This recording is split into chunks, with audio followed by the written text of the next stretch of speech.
Last week, President Yoweri Museveni issued a directive instructing Kampala Capital City Authority and the Uganda Police to use available street CCTV cameras to identify and cause arrest of irresponsible Ugandans who litter polythene bags and garbage on city roads.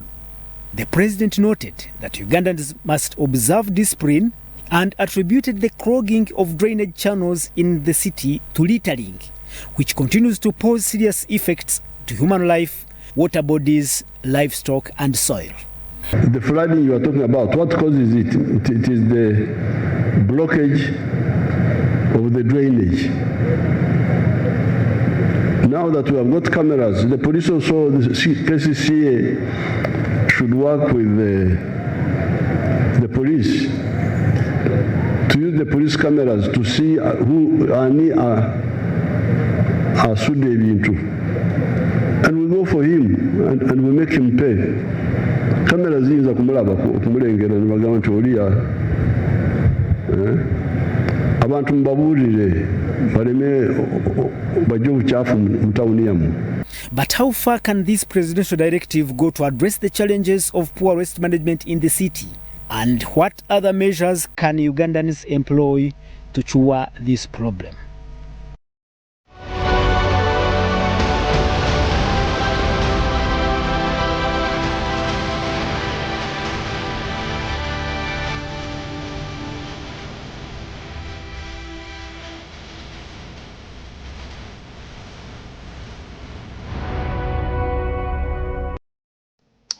Well, good evening and welcome to the program. This is The Limelight. My name is Prince Apollo.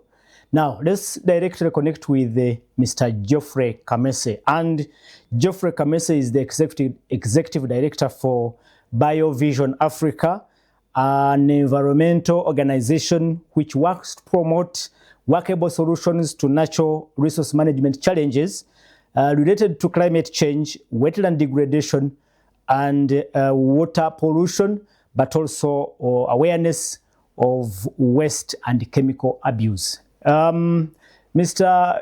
Geoffrey Kamese, let me pick your opinion on what you think about this presidential directive using the street CCTV cameras in curbing the problem of poor waste management, especially littering in the city.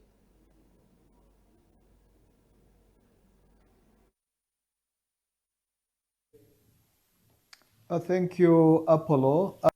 I think, first and foremost, I think the directive is good. However, I feel there is something that is missing because the cameras are not everywhere and therefore they can't solve the problem.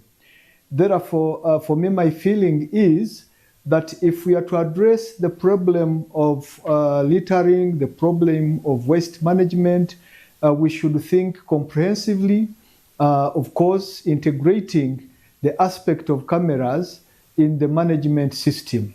Why do I say this? Because, for example, if it's an individual who has littered, or if it is an individual who has mismanaged waste, will the cameras give us the best results that we would love? I think the answer is no. Of course, it could be useful if it's a vehicle or it is a big waste manager, but not individuals. So for me, I would really think we need to go further, go deeper, and look at a comprehensive approach. The cameras are good. They are one of the aspects that we can use to make sure we manage our litter, we manage our waste within different places. So to me, Apollo, what I would think, we need to think broader. We need to widen our scope. Cameras being one of the aspects that we can use to manage our waste, to manage litter, or to kind of apprehend those who mismanage waste in the first place. Mr. Kamese, Yes, you say we must think broader, and what could be other issues or other factors that we can look to in this as we try to implement this presidential directive?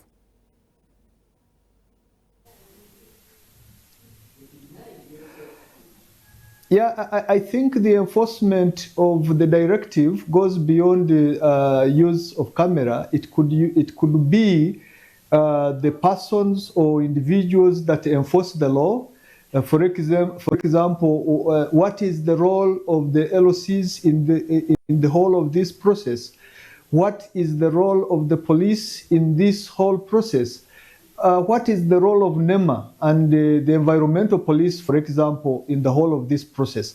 I think we should think, by the way, not only law enforcers, what is my role as a citizen as well? Because I also have a role to play in ensuring that our city or our places remain in good and very clean kind of situation. Therefore, all these players must be brought on board.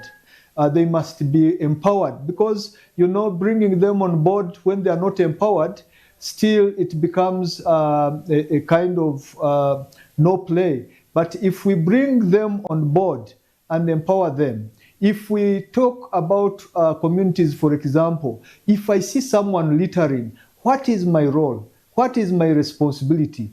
What can I do to make sure that, because we see these things happen. You are driving on the road, you see someone throwing a bottle, you see someone throwing a polythene bag out of the car, and you just watch on because you don't have anywhere you can report, you don't have a defined role that you're supposed to play. But under this directive, I think it would be meaningful if it went further to even empower a person, an individual, to even empower the police, because some of these things happen even when the police is watching, and they also just watch on and go. So I think we need to really think broad and bring on board each and every player so that we can have meaningful results out of this presidential directive.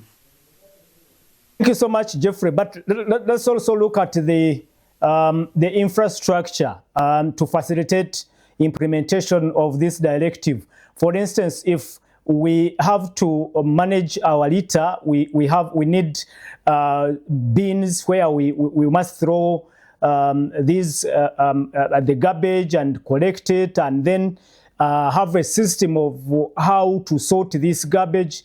Not to mix, for instance, metallic garbage with organic garbage. I don't know what you think about that. Could that also be a factor as we think of implementing this presidential directive?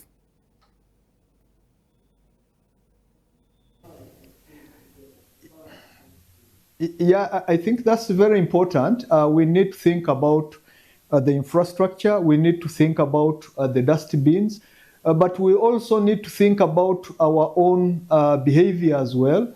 What is it that we can do to avoid littering as individuals? Some of these things happen when we are in our cars, and you can put your bottle, emptied bottle of water, and leave it in your car and dump it in your dustbin at home.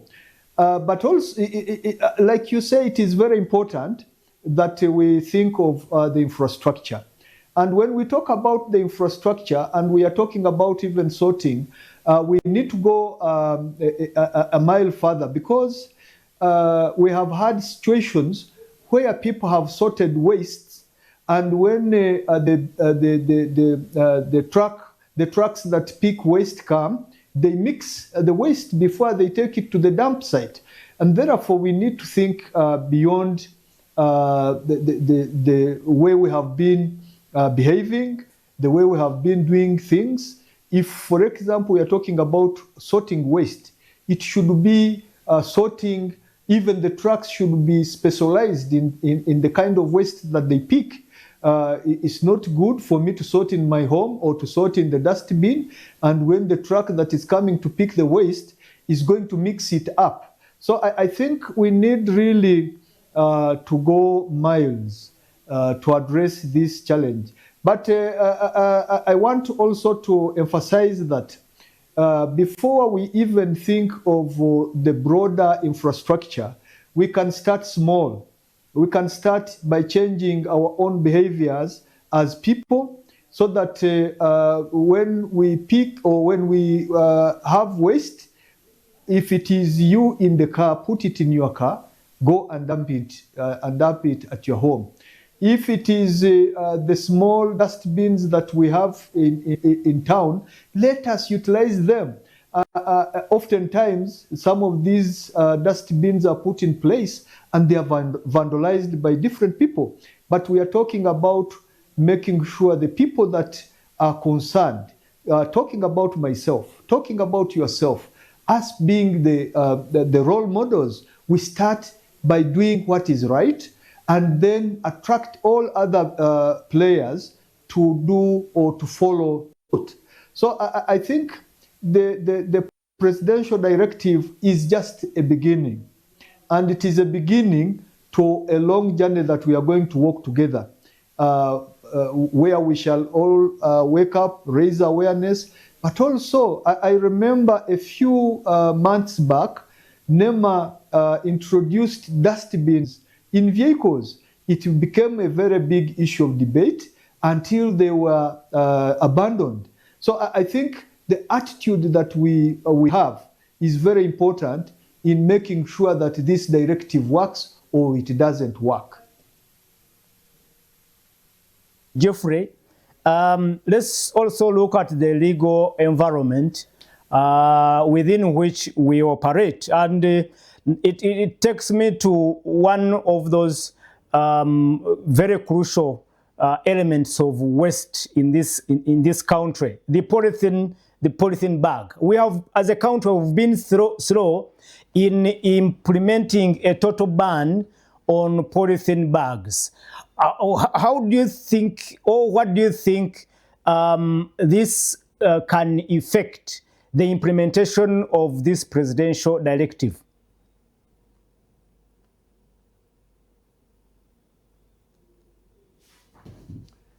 Yeah, definitely it will affect the presidential directive, because we have many plastic.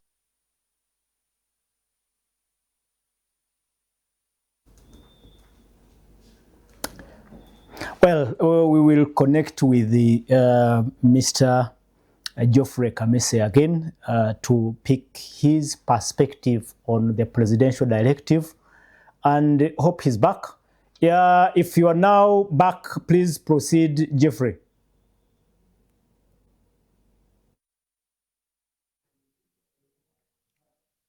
Yeah, I was saying that the whole presence of Kavera or plastic bags on the market, the single-use plastics, the ones that we use once and throw, are really a big issue that the presidential directive, because everybody can access them and they can dispose them as they wish. And to me, that is really a very big challenge that we have. Of course, you and me know that government at different times has attempted to ban totally the use of Kavera, but we seem to have not succeeded, and that is a very big challenge to our waste management practices here.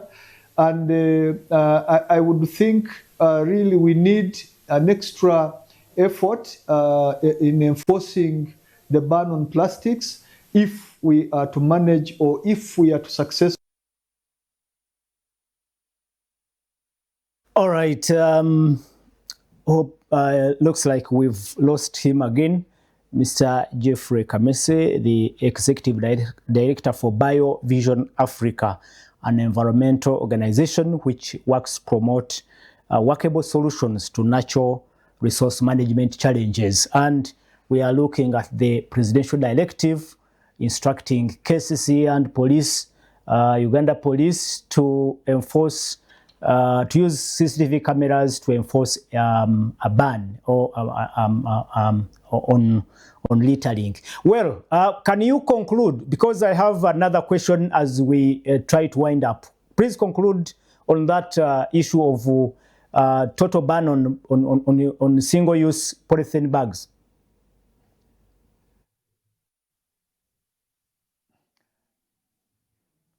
Yeah, I want to emphasize the need for government to take action against the use of single-use plastics because our neighbors, most of our neighbors have done so.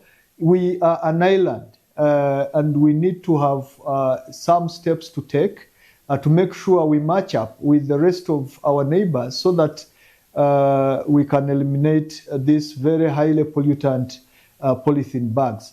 But also on the laws, I wanted to suggest that government should think of an express penalty if we are found littering. You don't have to wait for court. You pay, like we get express penalties on the road.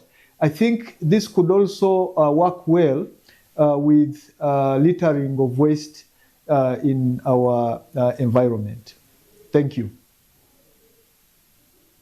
About the penalty, under this directive, it is suggested that on conviction and sentencing, the individual should at least serve a sentence of a whole year in jail or a fine of 2 million Ugandan shillings. Do you think is that penalty enough to deter the people who litter around?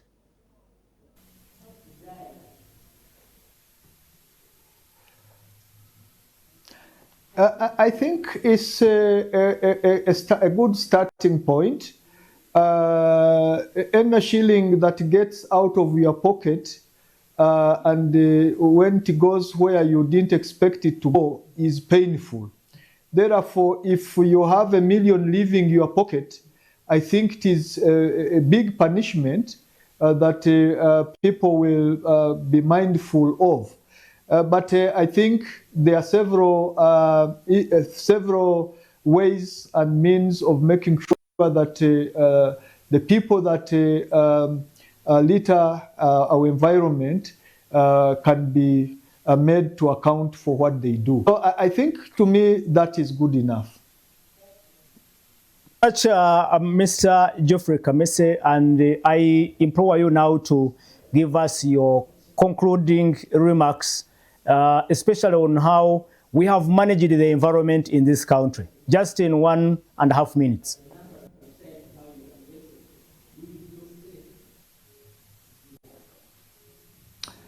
Yeah, I think we have not managed our environment in a very good manner.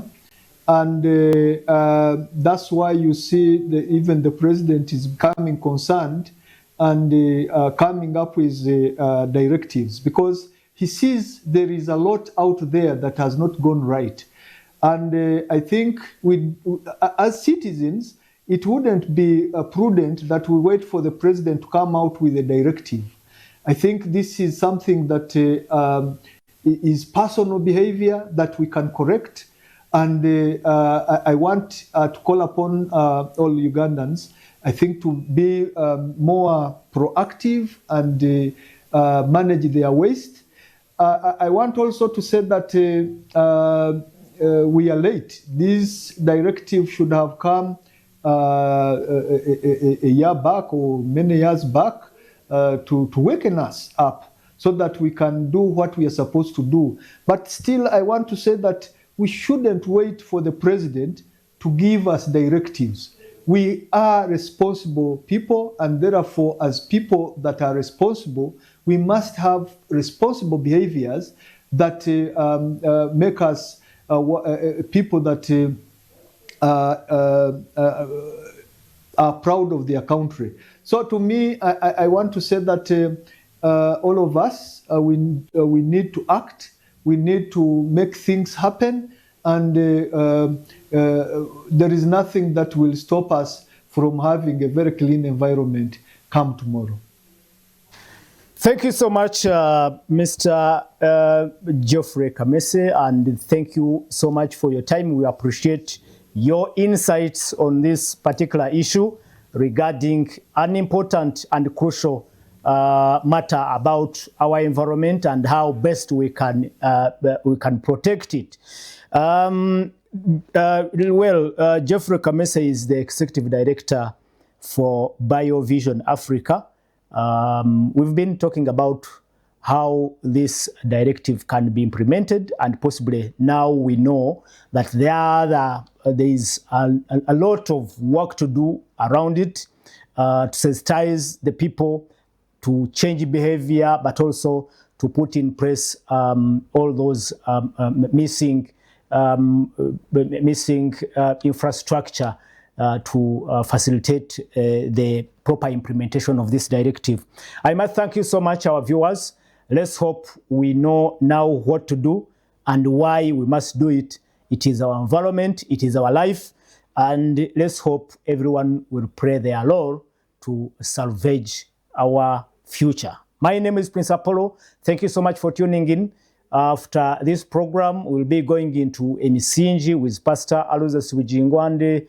After that, we have a live feed from Canaan Land, where there is a power packed overnight. You do not need to miss that. You can actually be part of that event. Let's catch up again next Friday in another edition of The Limelight. I say God bless you. God bless Uganda.